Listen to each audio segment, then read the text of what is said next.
Bismillahirrahmanirrahim. Alors aujourd'hui, on va continuer le cours, toujours avec la fonction de Gibbs. Alors aujourd'hui, on va voir la fonction de Gibbs, c'est-à-dire l'enthalpie libre et la constante d'équilibre.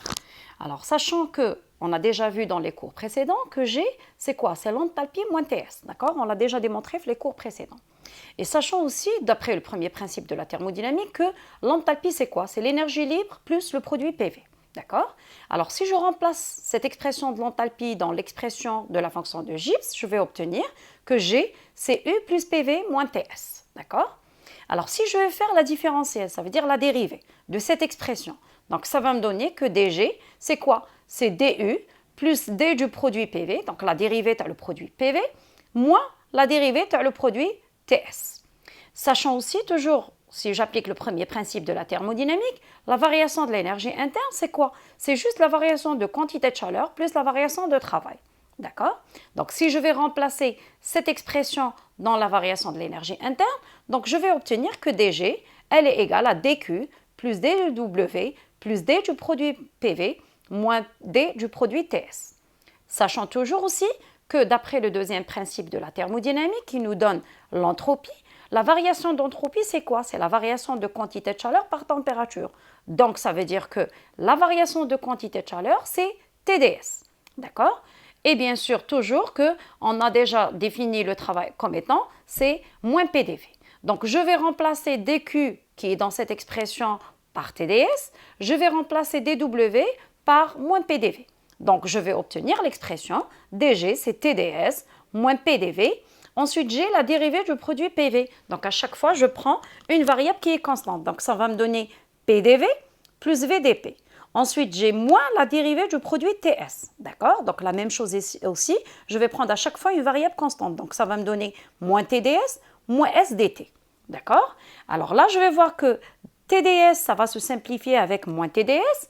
Et moins PDV, ça va se simplifier avec PDV. Donc, il me reste quoi? Il me reste VDP. D'accord? Moins S dt. Donc ça, c'est l'expression que j'obtiens de la différentielle de la fonction de Gibbs. Alors maintenant, si on pose que la température est constante. Alors si la température elle est constante, qu'est-ce que je vais obtenir? Je vais obtenir que dt elle est égale à 0. Pourquoi? Parce que la température est constante. Donc je vais obtenir dt تساوي صفر. Donc dg il est égal à vdp. Donc si je dérive par dp, je vais obtenir la dérivée, d'accord, de G par rapport à P quand la température elle est constante. Pourquoi? Parce qu'on a posé que T est constant, elle est égale à V. Maintenant, si je vais appliquer cette expression pour un gaz que je vais dire que c'est un gaz parfait, donc automatiquement il va obéir à l'équation d'état اللي هي PV يساوي nRT, je vais trouver que V يساوي nRT sur P. Donc je vais remplacer ce volume par nRT sur P. Donc ça va me donner la dérivée de G par rapport à P à température constante, elle est égale à nRT sur P. Alors, si je fais l'intégrale de cette expression par rapport à la pression, donc ديرون P راح تروح للطرف الثاني de l'autre côté, donc يولي عندي l'intégrale de la dérivée de G de G0 jusqu'à G, et G0 c'est la fonction de Gibbs standard qui correspond à la pression de une atmosphère, d'accord? Elle est égale à nRT. Alors nRT, je l'ai fait sortir de l'intégrale. Pourquoi? Parce que N, c'est le nombre de moles, R, c'est la constante des gaz parfaits, et la température, on a posé qu'elle est égale à constante. C'est pour cela que j'ai trouvé cette expression. Donc nRT est une constante qui va sortir de l'intégrale qui ne dépend pas de la pression. Donc il me reste l'intégrale de déramper par rapport à P, donc de la pression une atmosphère, d'accord, jusqu'à une pression P. D'accord? Alors, la dérivée de l'intégrale de la dérivée de rangée de G0 jusqu'à G, ça va me donner G moins G0. D'accord? Donc G moins G0, donc moins G0, je l'ai pris de l'autre côté, donc ça va me donner que G, elle est égale à G0. Ensuite, on a nRT, l'intégrale de déramper sur P, c'est logarithme népérien de P. Alors, quand je vais remplacer automatiquement les bornes, donc ça va me donner logarithme népérien de P sur 1. D'accord? Alors, le 1, il va disparaître. Donc, ça va me donner plus nRT, logarithme népérien de P. Alors, P, bien sûr, ça sera en atmosphère. Pourquoi? Parce que j'ai remplacé P avec une atmosphère. Alors, je vais obtenir automatiquement G0, c'est l'enthalpie libre standard qui correspond à la pression de une atmosphère. Alors maintenant, on va voir un petit exercice d'application. Il vous dit calculer la variation d'enthalpie libre, ça veut dire la fonction de Gibbs, alors là, c'est la variation d'enthalpie libre, c'est delta G, faites attention. Ok? Donc, calculer la variation d'enthalpie libre lors de la compression d'une mole de gaz parfait, d'accord, à une température de 298 Kelvin, ça veut dire la température standard, de 1 atmosphère à 5 atmosphères. Ensuite, la deuxième question, en déduire le sens de l'évolution. Alors là, il cherche delta G. Donc, j'ai pris l'expression avant l'intégrale. Donc, ça va me donner l'intégrale de dérangée de gérant G0, c'est-à-dire standard jusqu'à G, elle est égale à NRT, l'intégrale de dérang P sur P, mais P1 et P2. Entre P1 et P2, d'accord? Alors, automatiquement, l'intégrale, automatiquement, delta G, qui est G moins G0, d'accord? Plus NRT, logarithme P1 de P2 sur P1. Alors, P2 sur P1, P2, c'est la pression finale, c'est 5 atmosphères, ou la pression là, c'est 1 atmosphère. Donc, je n'ai pas besoin de faire les conversions, les pressions en système international. Pourquoi? Parce que j'ai un rapport de pression. Donc, atmosphère, atmosphère. Donc, ça va me donner delta G à cette température de 298,15. Donc, le nombre de moles, c'est 1. D'accord? Il vous dit une mole de gaz parfait. R, c'est la constante des gaz parfaits, c'est 8,314. La température, c'est 298,15. Et logarithme népérien de 5 sur 1, ça veut dire logarithme népérien de 5. Et ça va me donner un chiffre, 3,989 fois 10 à la puissance 3 joules. Donc, on a directement kilojoule. Alors, je remarque que delta G, il est positif. Alors, je fais les cours précédents.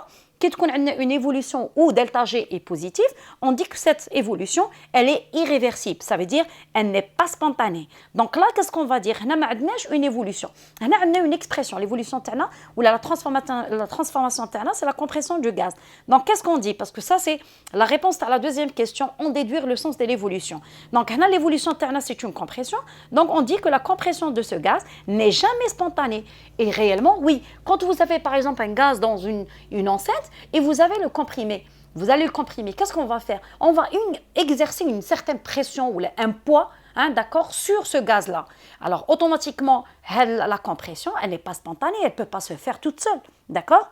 Par contre, il vous dit que la détente, elle peut être spontanée, d'accord? Par contre, la détente du gaz, elle peut être spontanée. Ah ben, on va vérifier. Qu'est-ce qu'on va faire? On va faire l'inverse. Alors, l'inverse, ça veut dire quoi? Ça veut dire que je vais faire une détente de 5 atmosphères maintenant à 1 atmosphère. Donc, je vais appliquer directement cette expression. Donc, ça va me donner delta G maintenant de 5 à 1 atmosphère. Donc, ça va me donner, c'est NRT, logarithme népérien de P1 sur P2. D'accord? Mais la pression finale, la pression initiale. La pression finale, il y a P1, P1, il y a 1 atmosphère, ou la pression P2, il y a 5 atmosphères. Alors, quand je remplace, donc N, c'est 1, 8,314, c'est le R, la température, c'est 298,15, et logarithme népérien de P1 sur P2, 1 sur 5. Ça va me donner la valeur de moins 4,02, 10 à la puissance 3 joules. Donc, moins 4,02 kilojoules. Alors, je remarque que delta G, il est négatif. Donc, ça veut dire quoi? Ça veut dire que la détente, elle est spontanée. Et c'est vrai, si on comprime un gaz, la détente, le contraire de la compression, l'axe terre, elle peut se faire spontanément. Ça veut dire le gaz, il peut se détendre tout seul. Je n'ai pas besoin de faire une pression ou là de donner un travail, mais le milieu extérieur à ce gaz pour qu'il y aura une détente. Donc, la détente, elle peut se faire d'une manière qui est spontanée. D'accord? Alors, je continue le cours maintenant. Alors, on peut aussi écrire l'expression de l'enthalpie libre comme suit. Donc, G, elle est égale à G0, ce qu'on vient de voir, le N. C'est G0 plus NRT, logarithme népérien de P.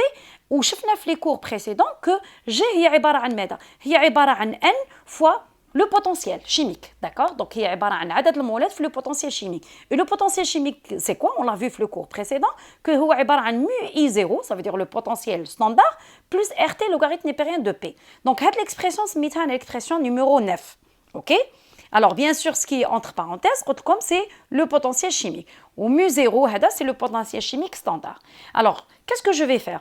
Je vais considérer une réaction équilibrée. Ça veut dire une réaction qui va dans les deux sens. Donc, la réaction dans les deux sens, c'est comme si c'est une évolution. Qui va la compression ou la détente. Jusque l'état initial est réactif ou l'état final est les produits à la réaction. Donc, la réaction, je fais deux réactifs, A et B. D'accord? Où les produits, c'est C et D. Bien sûr, sans oublier les coefficients stoichiométriques, les petit a, petit b, petit c et petit d. Donc, nous sommes les coefficients stoichiométriques, nous sommes les muamilat, nous sommes aussi, c'est le nombre de moles. D'accord? Les réactifs ou les produits. D'accord? Alors, si je considère que la réaction, elle se passe à température et pression constante, alors selon l'expression numéro 3 qu'on a déjà vue, je vais avoir que delta G. Alors, l'expression numéro 3, l'équation 3, les cours précédents. Donc, delta G a une température pression donnée. C'est quoi? C'est delta G des produits moins delta G des réactifs. D'accord? Donc, c'est bien sûr sans oublier les coefficients stoichiométriques. Donc, ça va me donner C, c'est le coefficient stoichiométrique, le produit C, G du produit C, plus D, c'est le molette, le produit DT, G de D, moins bien sûr la somme les delta G les réactifs TI, sans oublier bien sûr les coefficients stoichiométriques les A et B. D'accord? Alors qu'est-ce que je vais faire maintenant? Je vais remplacer l'expression de G, G de C, G de D, G de A et G de B, liée à la fonction de Gibbs des produits et des réactifs, par l'expression donnée dans l'équation 9. D'accord? Donc, je vais obtenir quoi? Donc, tout simplement c'est C mu0 plus RT logarithme népérien de P de C, d'accord? Donc ça c'est G de C.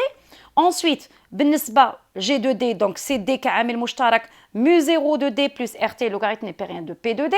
Ensuite, عندنا moins de A, G de A, donc moins A عامل مشترك, G de A عوضتها mu0 de A plus RT logarithme népérien de A, d'accord? Ensuite, moins G de B, BG de B, donc moins B, عامل مشترك, G de B, c'est mu0 de B plus RT logarithme népérien de la pression de P. Alors ensuite, je vais les potentiels chimiques de côté. Donc, les potentiels chimiques de côté, vous allez voir que C mu0 de C plus D mu0 de D moins A mu0 de A moins B mu0 de B, c'est comme si, c'est quoi? C'est tout simplement, c'est comme si c'est delta G standard. Parce que on a mu0 qui nous donne le coefficient, G0. Donc, c'est comme si on dit delta G0. D'accord? C'est comme si on dit G0 de A, c'est plus G0 de D, moins G0 de A, moins G0 de B. Donc, c'est delta G0. D'accord? C'est ce qu'on a في l'expression numéro 3. Plus RT. Alors, RT, on a les logarithmes népériens de pression. Donc, les logarithmes népériens de pression, c'est comme si c'est le logarithme népérien de la pression P de C à la puissance C. Donc, C est en puissance, d'accord, qui fois la pression P de D automatiquement à la puissance D. Alors, on a moins logarithme népérien de PA, moins B logarithme népérien de PB. Donc, ça peut être sur la pression de A à la puissance A, donc هذا أصبح كمعامل كأس, et la pression de B معامل ou la os à la puissance B. D'accord? Donc, le rapport هذا, je peux l'appeler quotient. عبارة عن كسر. C'est juste كسر. Donc, هذا الكسر حنايا, on l'appelle un quotient. Donc, comment je peux écrire? Je peux écrire que delta G TI a une température, une pression donnée. C'est delta G standard plus RT logarithme népérien de quotient Q. Alors, quotient Q, c'est la pression du produit C à la puissance C fois la pression du produit D à la puissance D sur la pression du réactif A à la puissance A sur la pression du réactif B à la puissance B. Donc, c'est le quotient Q. On l'appelle quotient Q. Alors, si on prend dans un système équilibré, on a vu les cours précédents qu'il y a une réaction équilibrée, delta G elle est nulle, elle est égale à 0. Donc, le quotient Q, je vais l'appeler Kp. C'est une constante. Ok? Pourquoi? Parce que la réaction, elle est équilibrée. Alors, on a mis à Kp, pourquoi? Parce que vous avez vu que j'ai pris les produits et les réactifs théoriques à l'état gazeux. Donc, delta G donc elle est égale à delta G standard plus RT logarithme népérien au lieu de Q. Le quotient Q, c'est Kp. Donc, le logarithme népérien de Kp est moins delta G sur standard sur RT. Alors, la figure qui est ci-dessous, elle nous montre la variation de l'enthalpie libre d'une réaction en fonction de la valeur du quotient. Alors, on voit la règle la valeur du quotient Q. D'accord? Alors, la valeur du quotient Q, il peut prendre n'importe quelle valeur. D'accord? Pourquoi? Parce qu'il dépend des pressions. Ok? À une certaine valeur, la valeur, on se met à la constante. Maintenant, qui est Kp. D'accord? La constante K. Alors, la deuxième règle, c'est delta G. D'accord? L'évolution de delta G. Alors, qui connaît delta G? C'est صفر. La quotient, le quotient, la valeur du quotient, elle est égale à la constante. C'est ce qu'on a vu. Qui a delta G, c'est صفر. عوضت le quotient Q par Kp. Donc, le quotient Q يساوي K, qui تكون عندي delta G يساوي صفر. Donc, vous voyez, on va sur la règle. Alors كي يكون عندي دلتا جي تاعي il est négatif معناتها اصغر من الصفر راني تحت en bas la réaction تاعي elle est spontanée. شوفوا وين راني دايره الاتجاه. La réaction elle est spontanée dans le sens direct, ça veut dire dans le sens de formation des réactifs. Maintenant, qu'est-ce que je vais voir? Je vais voir que le quotient تاعي هذا il est comment quand delta G il est négatif? Il sera inférieur à la constante K. معناتها كي تكون عندي دلتا جي تاعنا elle est négative, la réaction elle est spontanée معناتها elle est réversible, d'accord? Donc elle se fait dans le sens direct de la formation des produits. عندنا le quotient Q, il sera inférieur à la constante K. Maintenant, si delta G il est positif, qu'est-ce que je vais avoir? Je vais avoir une réaction qui n'est pas spontanée, bien sûr dans le sens direct. Donc, elle est spontanée dans le sens inverse. Vous voyez que rani daira la flèche vers le sens inverse. Quel est le sens inverse? Le sens inverse, c'est le sens de la formation des réactifs. D'accord? Alors, qu'est-ce que je vais voir là? Le quotient Q, il va être comment? Il va être supérieur à la constante K. D'accord? Il coule akbar mais la constante K. D'accord? Donc, sur la figure, je peux aussi la schématiser sous forme de courbe. Donc, la courbe, par exemple, qui on chauffe l'évolution de la réaction dans le sens, par exemple, direct. Delta G, il est négatif. D'accord? Donc, il est qu'un delta G, il est négatif.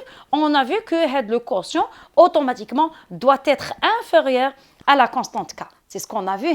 D'accord? Donc, delta G qui est négatif, le quotient, il est inférieur à la constante K.